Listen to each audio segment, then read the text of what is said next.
महाशक्तिशाली बाहुबली ने संत जीवन अपना लिया और वह जंगल में जाकर साधना में लीन हो गए। माह पर माह ही नहीं अपितु वर्ष पर वर्ष बीत गए, लेकिन बाहुबली अपनी साधना में ही रत रहे। इतने लंबे समय तक वे ध्यान में डूबे रहे कि उनके शरीर पर लताएं लिपट गईं। पक्षियों ने घोंसले बना लिए और सांप भी उनके शरीर से गुजरने लगे। ऐसी कठोर तपस्या तो शायद किसी ने भी ना की होगी, जितनी कठोर तपस्या अपने पांवों पर खड़े होकर बाहुबली कर रहे थे।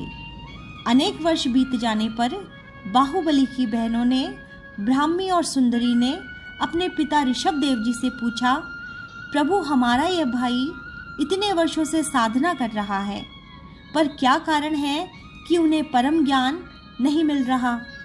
ऋषभ देव जी ने कहा, बाहुबली ने जब संन्यास लिया तब उसके अंतर्मन में यह विचार प्रकट हुआ कि पहले से ही मेरे छोटे भाइयों ने संन्यास ले लिया है और वे सारे संत भगवान के साथ हैं। अगर मैं भी भगवान के पास जाऊंगा तो संत तो मैं भी हूँ और मेरे छोटे भाई भी संत हैं, लेकिन छोटे भाई पहले दीक्षित हो चुके हैं, अतः कहीं मुझे उन्हें प्रणाम न करना पड़े।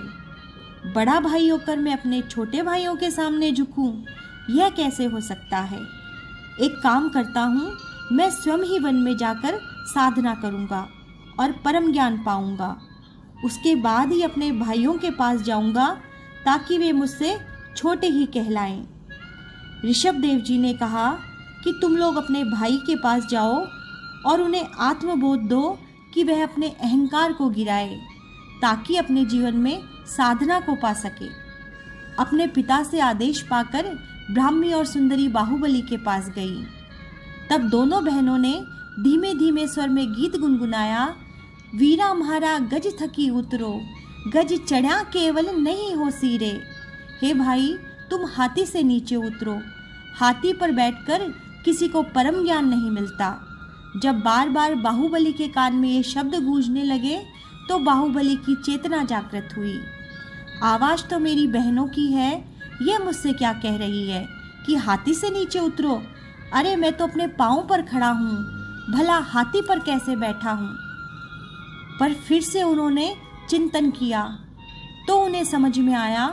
बाहुबली मन में विनय भाव लिए हुए अपने छोटे भाइयों को प्रणाम करने के लिए आगे बढ़े और जैसे ही उन्होंने एक कदम आगे बढ़ाया, उन्हें परम ज्ञान मिला।